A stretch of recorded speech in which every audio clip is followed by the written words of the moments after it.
bukan 100%. Kak Oni pun cakap dengan husband, saya tak percaya awak 100%. Memang cakap, I will keep at least 20% to myself. Kena ada rasa curiga. Sekali-sekala check phone ni bila pergi mandi kan. Tengok. Kan? So basically, of course kita boleh dengar cakap orang, tapi kita tapis lah. Dan kita kenal pasangan kita, betul tak?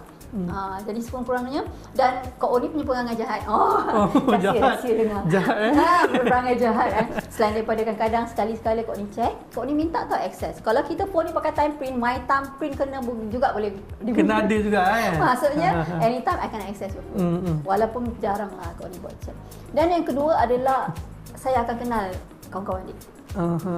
Kak Oni akan cuba kenal kawan-kawan dia.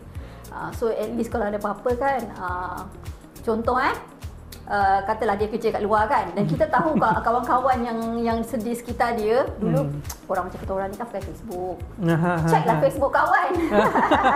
Betul ke? Macam contoh dia kata, yang I nak pergi diving lah dekat Terengganu, Pulau Perhentian, cakap kan, okay go lah, berapa hari, 3 hari 2 malam. Dan siapa yang pergi?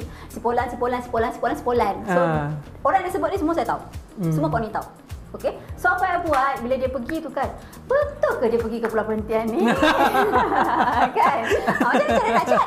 Cara nak check dia, sila tengok Facebook kawan-kawan dia semua tu. Ada upload tak? Ada upload tak?